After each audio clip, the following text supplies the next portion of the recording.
नमस्कार मंडळी.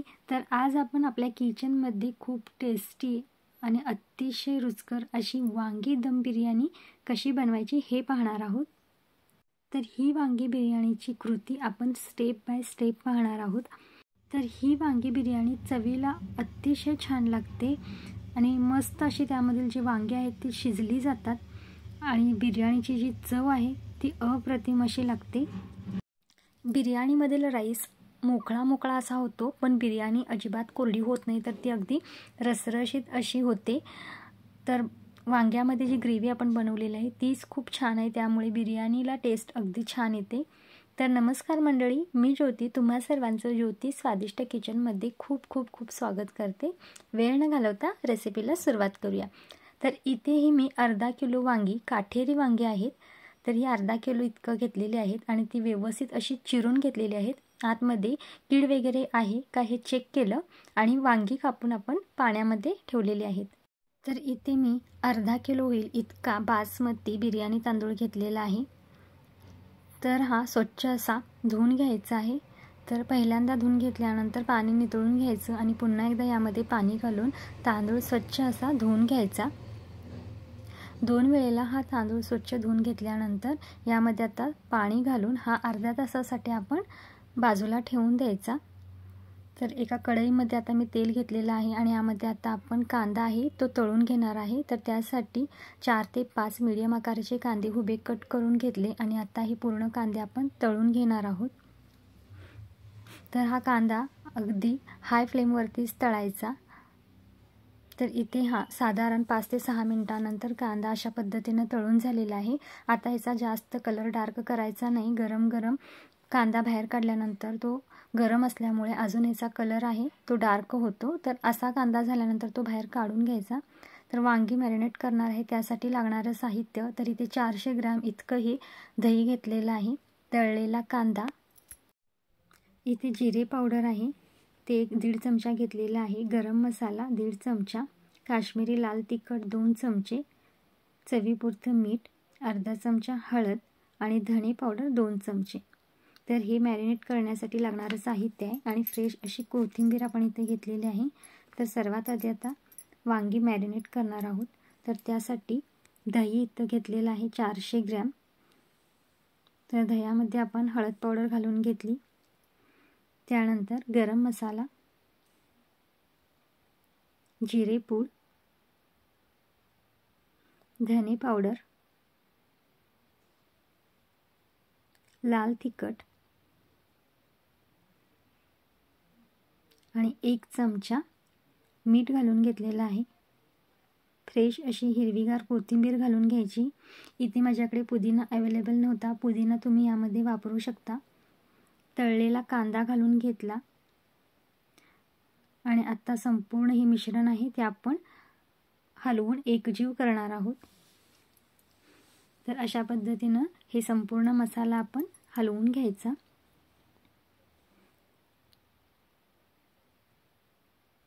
तर अशा प्रकारे मसाला हलवून झाल्यानंतर आपण जी कट केलेली वांगी होती ती संपूर्ण वांगी आता यामध्ये घालून घेणार आहोत आणि ह्या वांग्याला हा मसाला संपूर्ण असा लावून घ्यायचा.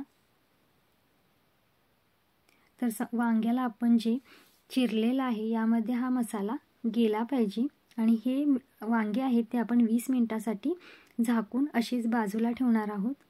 तर संपूर्ण मसाला असा वांग्याला आता लावून घेतला आणि हे मॅरिनेट करण्यासाठी आपण 20 मिनिटं ठेवून देऊया. वांगी 20 मिनिटं मॅरिनेट होत आहेत तोपर्यंत आपण राईस शिजवून घेणार आहे.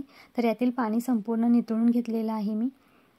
आणि आता आपण यासाठी लागणारे खडे मसाले पाहूया. तर 1 चक्री फूल, 1 मसाला वेलची, 1 हिरवी वेलची, 2 दालचिनी, 2-3 मिरी, 2-3 लवंगा, 2 तेजपत्ता आणि इथे अर्धा चमचा शहाजिरे, अर्धा लिंबाचा रस काढून घेतलेला आहे आणि चवीपुरतं मीठ.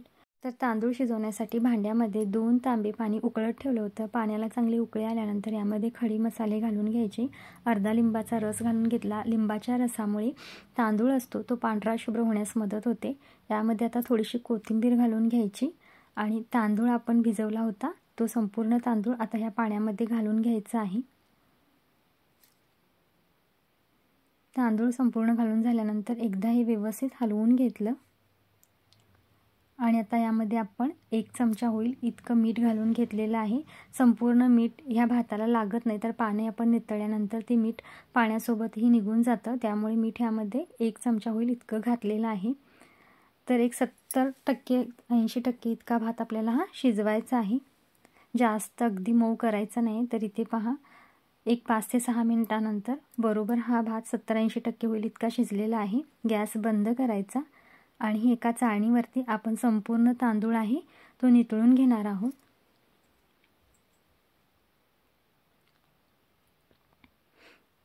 तर अशा पद्धतीने आपण संपूर्ण तांदूळ एका चाळणीवरती नितळत ठेवलेला आहे। तर आधी आपण वांगी शिजवून घेणार आहे, तर त्यासाठी लागणारं साहित्य पाहूया। मीडियम आकाराचे 2 कांदे इथे उभ्या स्लाइसमध्ये मी चिरून घेतलेले आहेत। 1 टोमॅटो बी काढून व्यवस्थित बारीक कट करून घेतला। 2 चमचे साजूक तूप, इथे हे अर्धी वाटी होईल इतकं डेसिनेट कोकोनट मिक्सरच्या भांड्यामधून फिरवून घेतलं। 10 ते 12 काजूच्या पाकळ्या, त्याही मिक्सरमधून अगदी त्याची बारीक पावडर करून घेतली। 1 चमचा आलं लसणाची पेस्ट, 1 चमचा हिरव्या मिरचीची पेस्ट आणि इथे हे 1 ते 1.5 चमचा होईल इतका बिर्याणी मसाला आहे।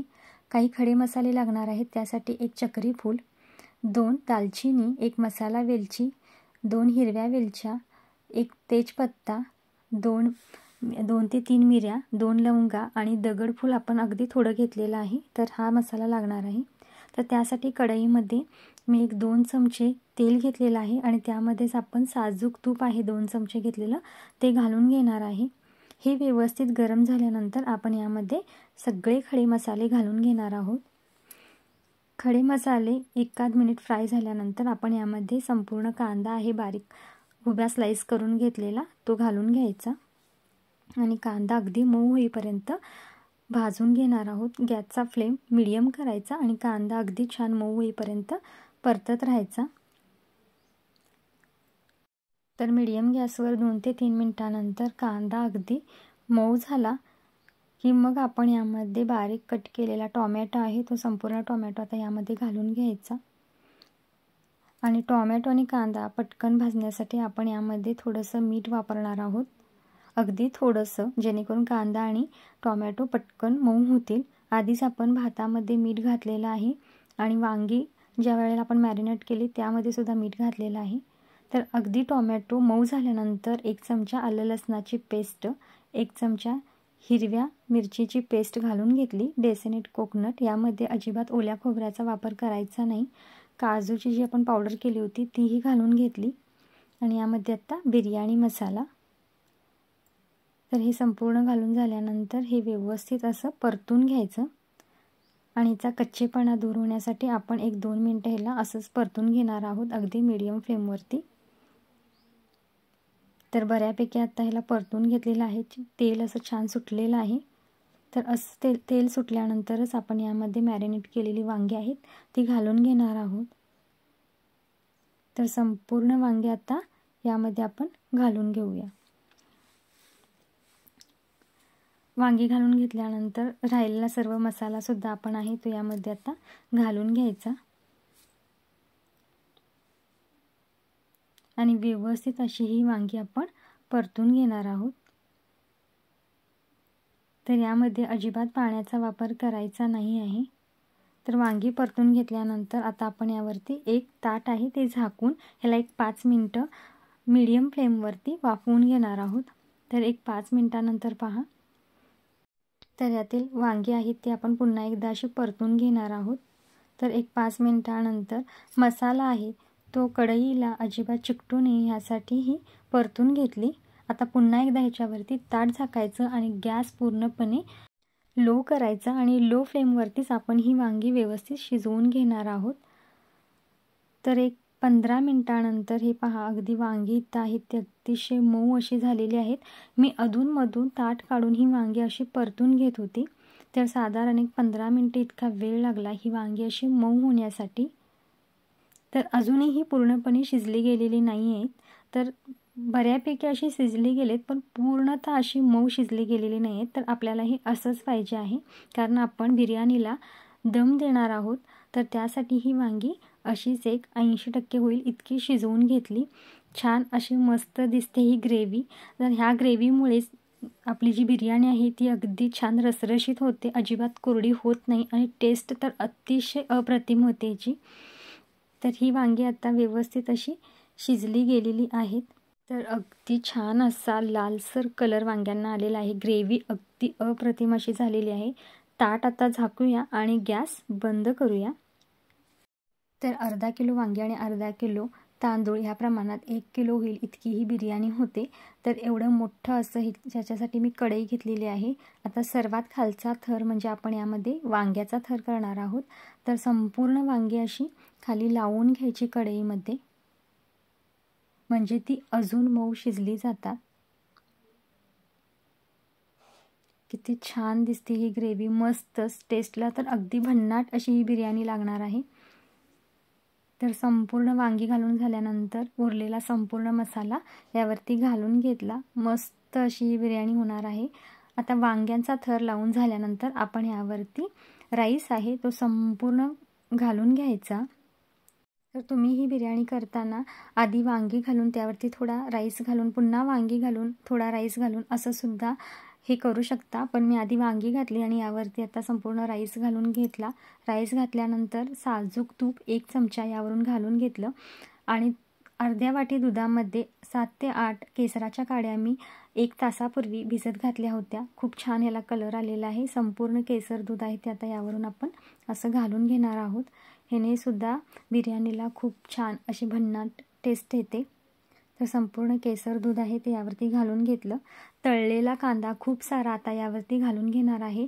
जेवढा कांदा आपण तळला होता तर संपूर्ण कांदा ह्या बिर्याणीसाठी आपण वापरलेला आहे, त्यामुळे एक्स्ट्राचा असा कांदा अजिबात शिल्लक राहिलेला नाही। कांदा घालून झाल्यानंतर फ्रेश अशी कोथिंबीर घालून घेतली आणि ह्याला वरती आपण टोपण लावून घेणार आहोत। तर ह्यामधून अजिबात वाफ आहे ती बाहेर जात नाही आणि जर तुम्ही एखादं ताट ठेवणार असेल तर तुम्ही त्याला कणकेने साईडने कणिक लावून ते पॅक करू शकता, फक्त वाफ बाहेर जाता कामा नये।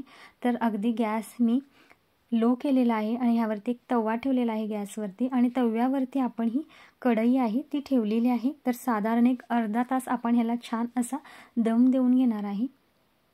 तर ही अर्ध्या तासाने तुम्ही पाहू शकता अतिशय असा ह्याचा सुवास मस्त असा सुटलेला आहे आणि ही बिर्याणी तर बघूनच खूप छान वाटते, टेस्टलाही खूप भन्नाट होणार आहे। तर मस्त अशी आपली ही राईस पण छान मऊ शिजलेला आहे आणि वांग पाहू शकताय तुम्ही अगदी छान मऊ असं हे वांग शिजलं गेलेलं आहे। तर बिर्याणी आपण ज्यावेळेला सर्व करू त्यावेळेला तुम्ही संपूर्ण राईस आहे तो ह्या ग्रेव्हीमध्ये असा छान मिक्स करा आणि मग सर्व करा। खूपच छान अगदी रसरशीत अशी ही बिर्याणी बनवून तयार होते, अजिबात कुठेही कोरडी बिर्याणी होत नाही। तर वांग पाहू शकताय तुम्ही अगदी मऊ असं शिजलं गेलेलं आहे आणि वांग्यामध्ये जे मसाले गेलेले आहेत त्यामुळे वांगसुद्धा अगदी छान लागतं ह्या बिर्याणीसोबत। बिर्याणी तर अगदी छान झालेली आहे। तर अशा पद्धतीनं तुम्ही एकदा ही बिर्याणी नक्की ट्राय करा, खूप छान होईल ह्याची मला खात्री आहे। तुम्ही बनवलेली बिर्याणी कशी झाली होती हे मला कमेंटमध्ये सांगायला अजिबात विसरू नका। व्हिडिओला एक लाईक आणि शेअर नक्की करा आणि अजूनही जर ज्योतिष स्वादिष्ट किचनला सबस्क्राईब केलं नसेल तर प्लीज सबस्क्राईब करा।